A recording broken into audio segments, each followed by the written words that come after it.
Halo sahabat jejak Sang Firman.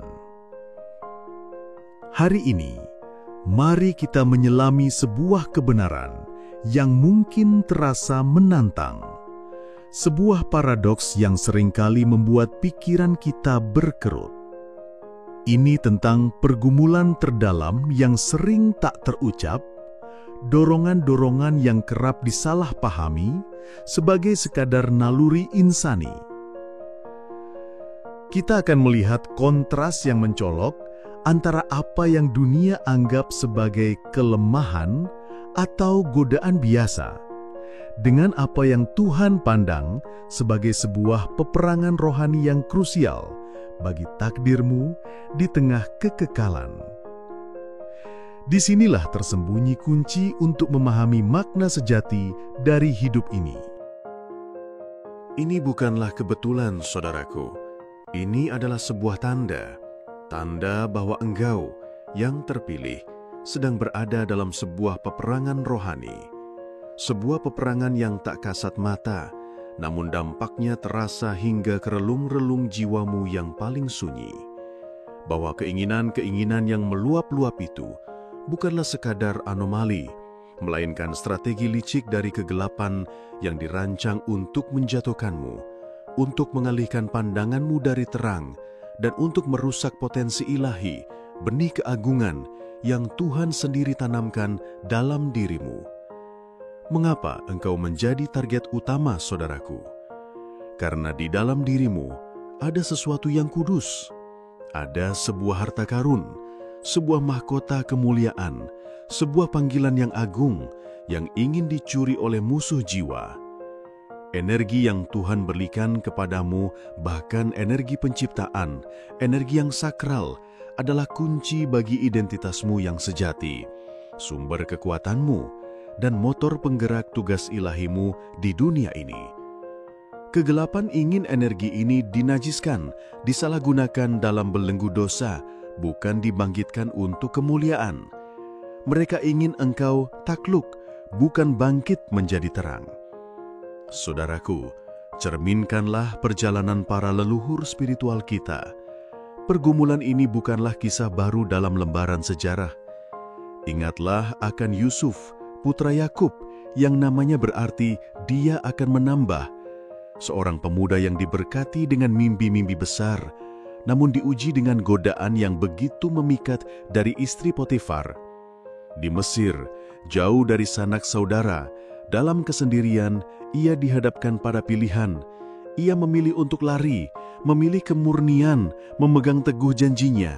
Dan karena ketaatannya, ia diangkat dari gelapnya penjara menuju gemerlapnya istana, menjadi orang kedua setelah Firaun, menyelamatkan tidak hanya keluarganya tetapi juga bangsa-bangsa dari kelaparan. Bukankah ini gambaran nyata dari firman yang mengatakan, Roma 8 ayat 28, Allah turut bekerja dalam segala sesuatu untuk mendatangkan kebaikan bagi mereka yang mengasihi Dia, yaitu bagi mereka yang terpanggil sesuai dengan rencana Allah. Namun ada pula Daud, yang namanya berarti kekasih, seorang raja yang hatinya begitu melekat pada Tuhan, seorang gembala yang menjadi pahlawan agung yang mengalahkan Goliat. Namun di puncak kekuasaannya, ia menyerah pada godaan, mengambil Batsyebah, dan dari satu kesalahan itu, lahirlah serangkaian konsekuensi pahit yang menghancurkan bagi dirinya dan keluarganya. Kisahnya mengingatkan kita pada peringatan dalam kitab Yakobus. Yakobus 1 ayat 14-15. Tetapi tiap-tiap orang dicobai oleh keinginannya sendiri, karena ia diseret dan dipikat olehnya. Lalu apabila keinginan itu telah dibuahi, ia melahirkan dosa. Dan apabila dosa itu sudah matang, ia melahirkan maut. Peringatan akan jebakan yang tersembunyi dalam kenikmatan sesaat. Musuh itu amat licik, saudaraku.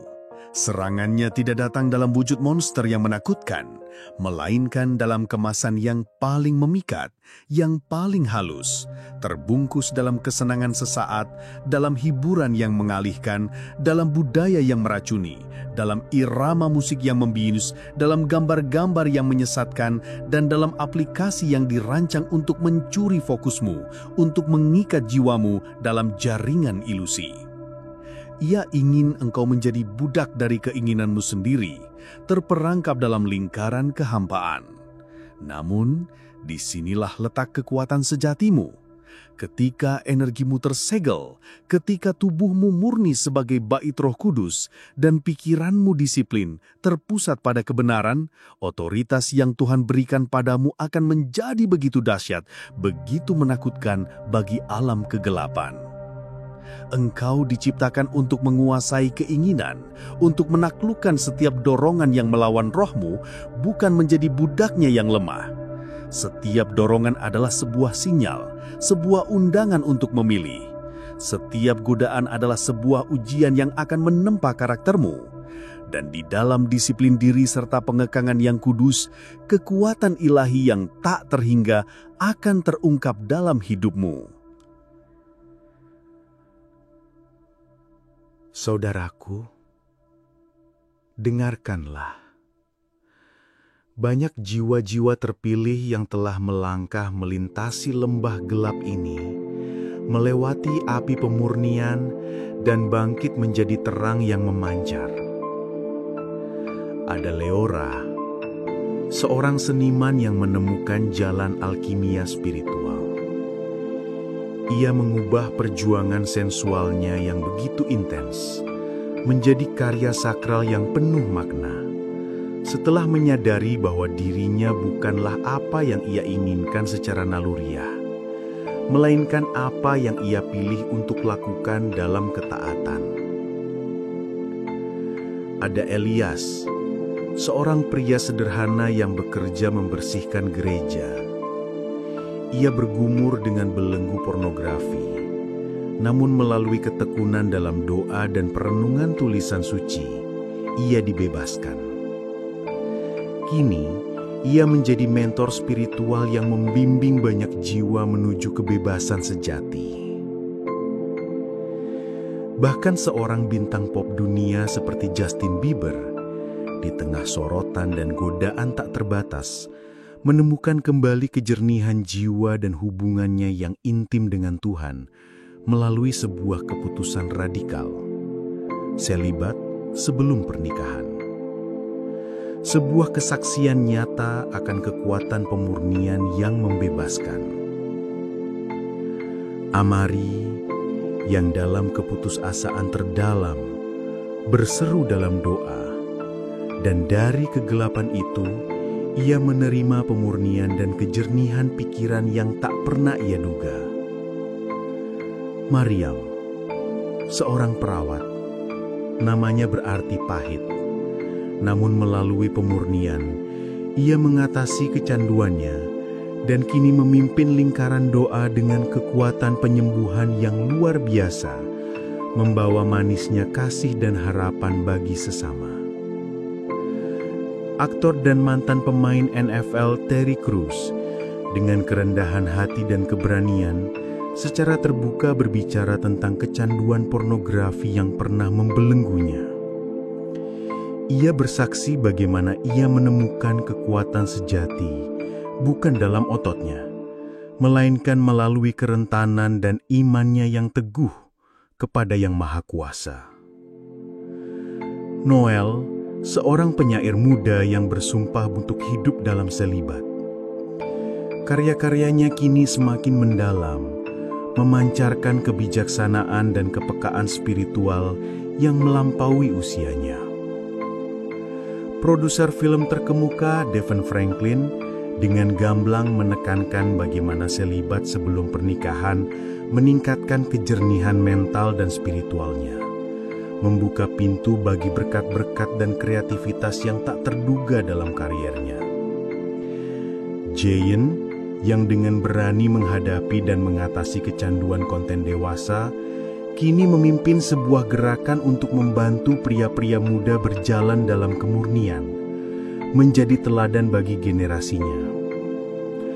Eden, seorang mantan penari yang menjalani transformasi hidup total, ia kini membimbing wanita-wanita muda menuju penyembuhan, keutuhan, dan pemulihan martabat.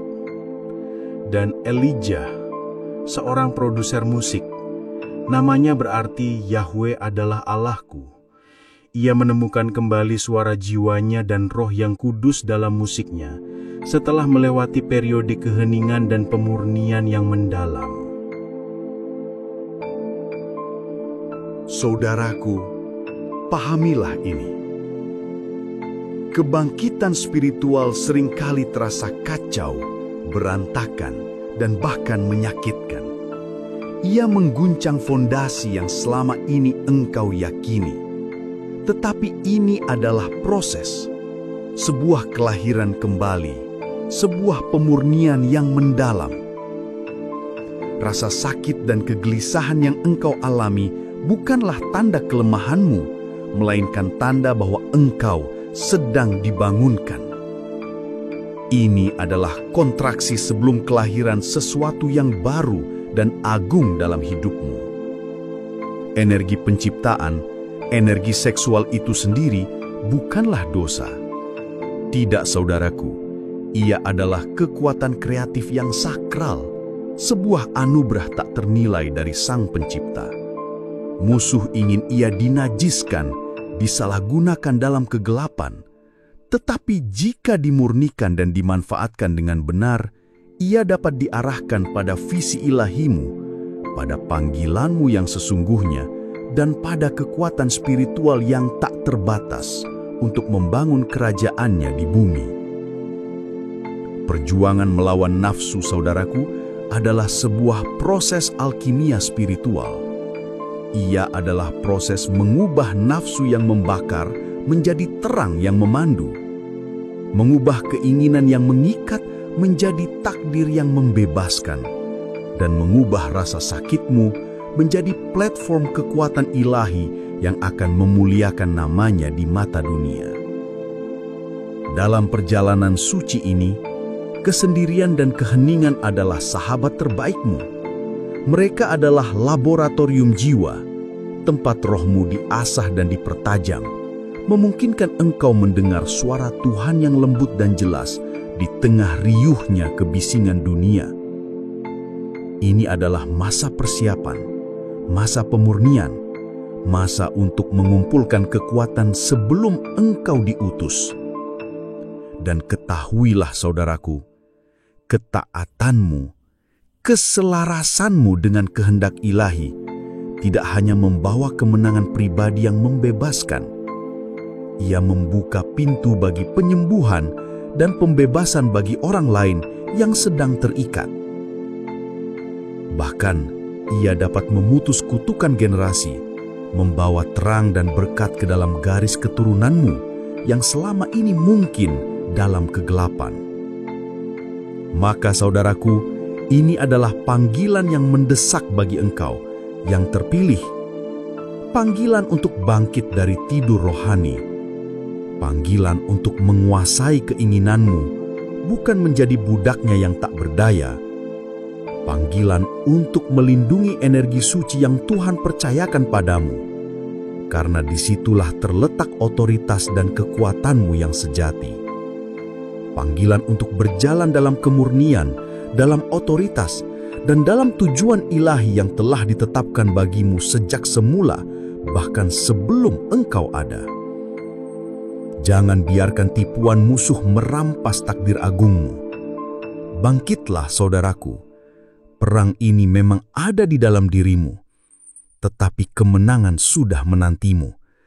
Pilih terang, pilih kebebasan, pilih takdir ilahimu.